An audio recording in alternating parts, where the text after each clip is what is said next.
I'm Len Simon, and this is my ranch dog, Buster Paws. Well, howdy. I'm Buster Paws, and welcome to Ranch Dogs. On this episode, we hung out with animator Len Simon while he created the original ranch boss, me, Buster Paws.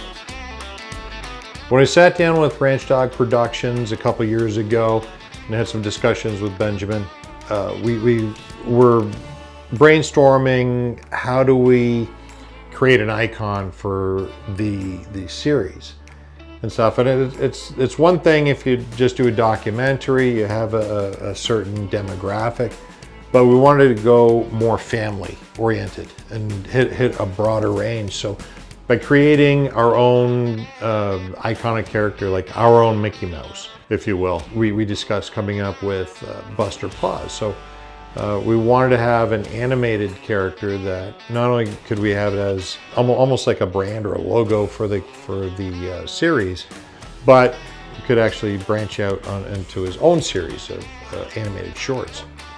They're fun, they're exciting. Anyone who loves animation, loves the outdoors, loves dogs, this is going to be a really fun series to watch. So really excited about Ranch Dogs. When these things come to life, I'm really excited to get people's reactions and get this out there in the mainstream.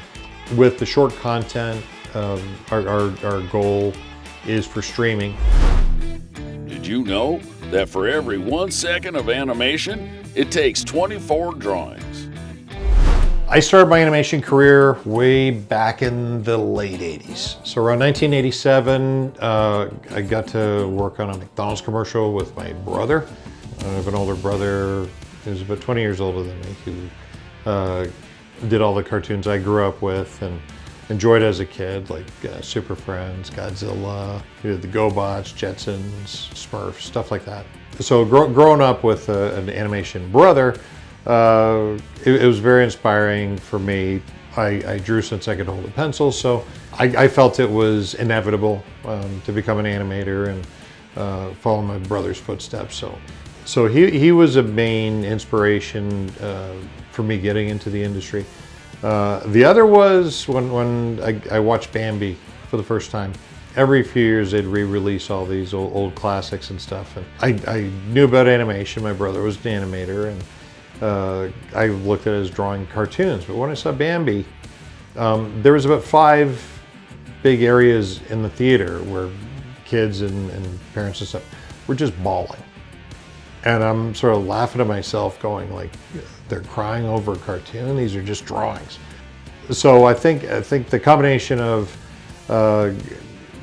my brother being an animator and looking at the impact and the effect that you can have on people, and inspiration that you can instill through animation, I think was the thing that sort of pushed me in that direction. I was very fortunate and lucky to fall into the industry. I had a 10-year plan to move up the ranks, start off in TV like my brother, and hopefully one day move over to feature film and do something in movies. I was very lucky. I did my stint at Sheridan College in Oakville, just outside of Toronto, and I got picked up from Don Bluth Studios. Hired about 10 of us to go over to help At the End of All Dogs Go to Heaven on a film called Rockadoodle.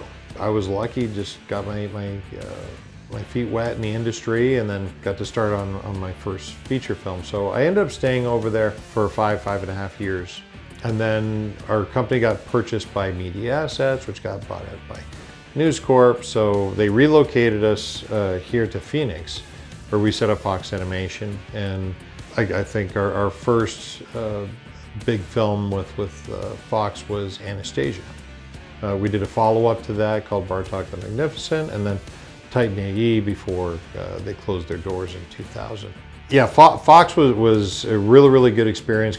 During that time, we also helped out on Prince of Egypt for DreamWorks. We actually had a good relationship with them. Following Fox, our first feature film was Spirit of the Cimarron for DreamWorks.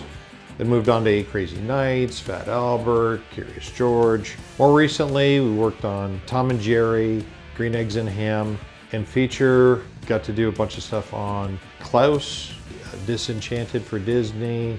I got to direct some of the 2D animation on Space Jam 2. Last project I worked on was Fixed for Netflix. Len Simon has had his hands on lots of animation projects, but one of his favorites is one of the most popular horses ever, Spirit. We decided to do around 1.5 minute shorts.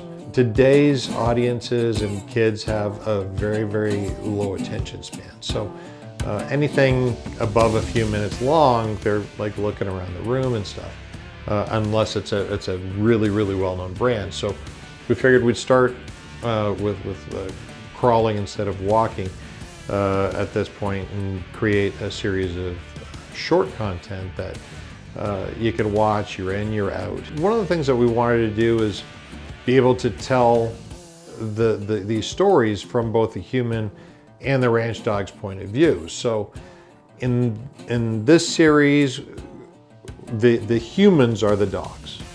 So we're gonna have Buster Paws, and then he's gonna have his nephews and a few other ranch dogs on the property. So those are sort of like the humans of this series. Is instead of having Buster Paws as a dog walking around on all fours, we turn him in sort of anthropomorphic or human-like. So he walks around on his hind legs, he wears clothes, so he's dressed like a cowboy. The nephews walk around wearing their outfits and stuff. And this way we get to stay in the one world of animals rather than trying to design and combine humans with animals.